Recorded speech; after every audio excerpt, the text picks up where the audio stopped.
¿Hablo yo, Presidenta?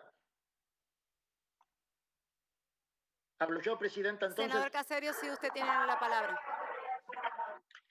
Muchas gracias, señora Presidenta. Bueno, iba a explicar, hay micrófonos abiertos, Presidenta, no sé qué pasa, quién tiene micrófono abierto. Lo veo en la imagen Por al senador favor, Romero, pero no sé si tiene el apaguen, micrófono abierto. cierren los micrófonos, por favor. Gracias. Solo Caserio tiene abierto el micrófono. Gracias. Bueno, a ver, iba a explicarse un poquito más para ampliar los conceptos sobre esta solicitud de ampliación. Pido por favor que se cierren los micrófonos. Le decía, señora Presidenta, que iba a explicar un poco los conceptos ya vertidos por el senador Maurice Clos sobre el tema de esta ampliación presupuestaria. Pero primeramente, debido a la escasez del tiempo que tengo nominado, quiero responder. Sigue hablando, pido por favor, están los gritos, no sé, no se escucha nada. En función del poco tiempo que me queda, quería responder un poco las inquietudes de la oposición. Bueno, por empezar con el tema de las universidades, quiero aclarar que el incremento a las universidades que se está otorgando acá supera el 35%, superior a la inflación, cosa que creo que en toda la gestión de Mauricio Macri nunca se hizo. Y lo estamos haciendo en un momento de emergencia. No hay que olvidarse que el presupuesto para el año que viene va a venir el 15 de septiembre y por lo tanto ahí, superado estas crisis consecutivas que tenemos, la del gobierno que nos dejaron, más la pandemia, vamos seguramente a encaminarnos en un presupuesto mucho más ordenado. Por otro lado, quiero también dejar claro que si las universidades necesitan más del Estado Nacional, ¿no es cierto? Seguramente lo vamos a hacer como no lo hizo la gestión de Mauricio Macri. Con respecto al tema de los 1.500 millones de dólares del artículo que se permite la dolarificación de una deuda especificada, quiero dejar en claro que es una cuestión de ordenamiento, simplemente aprovechando que se ha terminado el canje de la deuda. En estas circunstancias se impone la necesidad de diseñar una medida que permita sanear la composición de los participantes del mercado de deuda pública en pesos, un mercado que, ¿no es cierto?, está realmente ordenado, propiciando la salida ordenada de estos inversores externos con comportamiento disruptivo. Con este fin se van a ejecutar licitaciones programadas de instrumentos de deuda pública denominados en moneda extranjera, con idénticas características a los que se pondrán a disposición en el canje de deuda en dólares bajo ley local, para que dichos tenedores puedan utilizar sus tenencias de instrumentos en pesos como mecanismo de pago y suscripción. Bien, aquí precisamente lo que se está proponiendo en síntesis es emitir un título en dólares para lograr que inversores externos posicionados en instrumentos en moneda nacional con comportamientos no deseados para nuestros objetivos, los objetivos, ¿no es cierto?, económicos del gobierno nacional, abandonen el mercado de deuda pública en pesos en forma ordenada, con la finalidad de poder garantizar la normalización de su funcionamiento, que es realmente el horizonte de nuestra actual gestión económica. Con respecto a la solicitud del senador Bullrich por el tema de la oficina de presupuesto, yo quiero dejar en claro que no es que yo, que soy el presidente Disculpe, de la senador Comisión Caserio, pide una interrupción un momentito el senador Parrilli, por favor. ¿Le cede? Sí, cómo no, que no sea Sí, extenso, por favor, que gracias. tengo muy poco tiempo. Gracias. Senador Parrilli, tiene la palabra. Muchas gracias, Presidenta, y muchas gracias, senador Caserio. Simplemente para complementar un poco lo que usted estaba recién planteando en relación a los 1.500 millones de dólares que se están pasando de pesos a dólares. Y esto tiene que ver, son el remanente de más de 12.000 millones de dólares que ingresaron en su momento producto del arreglo con los holdouts y la lluvia de inversiones, que en realidad eran inversiones puramente especulativas, que venían en pesos, tenían altos rendimientos de interés en pesos, se transformaban en dólares y luego se llevaban rentabilidad en dólares excelente. Producto precisamente de una política absolutamente equivocada del anterior gobierno de la liberalización total y la ausencia de controles de capitales. De esos 12.000 y pico de millones de dólares salieron durante el año 2018, luego que vino obviamente en la situación cuando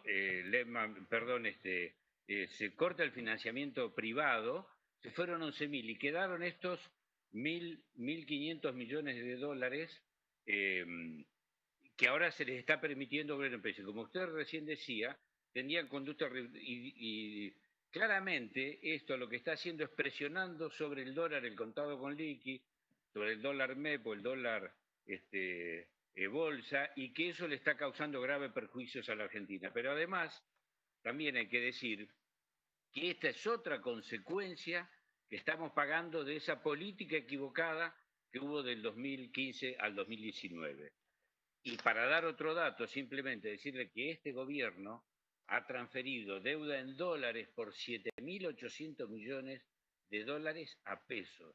De manera que esta medida que estamos tomando es solamente, claramente excepcional, de menor cuantía y no corresponde a una política como la que sí tuvo la anterior gestión, que la deuda en pesos se transformaba en dólares. Y con respecto al tema universitario que también planteaba, recordar al senador del bloque de Cambiemos que además de lo que está planteado aquí en el presupuesto, hay casi 10.000 millones de pesos incluidos en un plan de la Secretaría de Obras Públicas destinada a 63 obras nuevas en 47 universidades públicas nacionales, para demostrar realmente cuál es la vocación de este gobierno con respecto a la defensa de la educación pública. No viene al caso recordar frases lamentables que en algún momento se dijeron en la anterior gestión de que los pobres no podían llegar a la universidad. Nosotros tenemos una clara vocación de defensa de la universidad pública y lo podemos demostrar no solamente por los antecedentes que tenemos de las 16 universidades públicas que creamos, sino porque durante nuestra gestión la matrícula universitaria creció de 1.400.000 universitarios, 1.881.000 ya se le cumplió el tiempo, por favor, necesita terminar el senador Bueno, Caserio. simplemente que tuvimos las becas al Bicentenario y toda la política universitaria. Nada más, muchas gracias. Gracias. Senador Caserio. Gracias. Senador Caserio, le quedan 4 minutos a usted. Bueno, muchas gracias. Bueno, con respecto al tema del presupuesto, quiero ser concreto.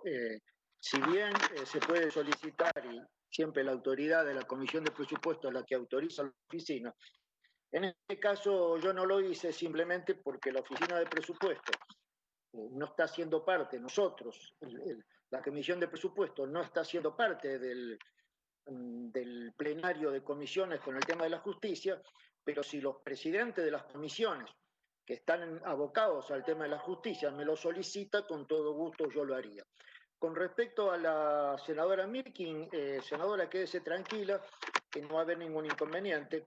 Vamos a agregar un artículo y vamos a poner a la provincia de Tucumán para que todos los tucumanos se queden todos conformes, porque la verdad que en el tema de naranjas y mandarinas y demás limón también ellos tienen sus propias necesidades. Bueno, para dar algún pantallazo. Los micrófonos, Elías de Pérez. Bueno, señora presidenta, a ver, estamos hablando de un presupuesto que se amplía absolutamente en la emergencia, por lo tanto esa es una dinámica que hay que tomar. Esto está basado fundamentalmente en que nosotros no tenemos presupuesto. La gestión del presidente Macri lo presentó el año pasado, pero nunca se votó. Y la verdad que nunca se votó porque el presupuesto que iba a presentar era totalmente irreal, como la mayoría de los presupuestos de todos los años que le votamos al expresidente Macri. Votábamos una cosa que después nada tenía que ver con la realidad. Bueno, este presupuesto tampoco lo tenía, por lo tanto no lo podíamos. Y ni hablar que ese presupuesto no contenía la deuda impagable de los próximos vencimientos, ¿no es cierto? Bueno, así que esta es la realidad. En este caso, el gobierno nacional pide una ampliación del presupuesto porque sabemos que a todo este país que recibimos vino la pandemia. Bueno, yo creo que nadie puede decir de que la economía no ha explotado en el mundo. Fíjense, la caída del Producto Bruto Interno, fíjense, el Reino Unido, segundo trimestre, 20.4 del PBI, Alemania, 10.1, España, 18.5, porque acá se habla como si el problema fuera de la Argentina. Y no si nadie quiere reconocer que este es un problema mundial, que no está relacionado a las acciones que cada gobierno tiene para enfrentar la pandemia. Esto no está relacionado a que nosotros para salvar vida propusimos un aislamiento un poco más largo, porque evidentemente las grandes economías del mundo, miren Estados Unidos, tiene el mayor déficit del año 58 a la fecha, 9.5 del Producto Bruto Interno, y eso que los norteamericanos estuvieron caminando por la calle la mayoría de este tiempo. Bueno, con respecto a lo que nos han mandado el gobierno nacional, cosas generales. De los 1.859 millones de pesos que se nos pide de ampliación, quiero recalcar que se recuperarían por recaudación propia, por utilidad del Banco Central y también por financiamiento. O sea que de un u otro modo, a pesar de la crisis, ¿no es cierto?, este presupuesto solicitado estaría calzado. Por otro lado, quiero decir, señora presidenta, que de esos 1.850 millones de pesos, 869.504 millones fueron para el COVID. Significan la IFE, el ATP, el FOGAR, el FONDET, los ATN a las provincias, los fondos fiduciarios de desarrollo provincial, las políticas alimentarias. O sea que prácticamente un gran porcentaje de lo que estamos utilizando, ¿no es cierto?, lo trajo la pandemia. Si a esto le sumamos, a estos casi 900.000 millones de pesos de los 1.800, que 626.000 millones fueron por prestaciones a la seguridad social. Entonces, como se darán cuenta, lo que queda, ¿no es cierto?, que no deja de ser significativo, ¿no es cierto?, eran herramientas que el gobierno nacional tenía que poner porque había que cubrirlas. De ellos hay 205.000 millones que son un subsidio a la energía, porque cuando nosotros llevamos adelante la ley de emergencia del diciembre del año pasado, la 27.541, no hay que olvidarse que suspendimos todo incremento tarifario en todos los estamentos, ¿no es cierto? Porque evidentemente los aumentos tarifarios del gobierno de Macri hacían que la gente se cayera desmayada por la calle porque no había modo que nadie lo pudiera pagar. Entonces, este es un esfuerzo que se hizo y hoy se están cubriendo eso, ¿no es cierto?, con estos subsidios que estaban reconocidos y son para que las distribuidoras eléctricas del país puedan pagarle a Canmesa y el sistema del mercado eléctrico mayorista siga funcionando. Bueno, 119.000 millones para asignaciones familiares. Fíjese que a las provincias argentinas se les transfirió un extra de 93.000 millones. 80.000 millones nos salió la ATP. Bueno, en síntesis, señora presidenta, calculo que debo estar excedido. Esta solicitud del gobierno nacional es por la emergencia, es realmente una emergencia. Nosotros el 15 de septiembre vamos a presentar el presupuesto del año que viene, cosa que este año no pudo haber presupuesto por las acciones deficitarias del gobierno anterior para la pandemia, y esperamos evidentemente que el presupuesto nacional de los próximos años sea verdadero y signifique como una guía para los inversores, para los trabajadores y para todos los que apuestan a la producción nacional, porque nosotros la verdad que lo que apostamos es a la producción y al empleo y no a la especulación. Muchas gracias, presidente. Gracias, senador. Tiene la palabra senador Romero. Muchas gracias.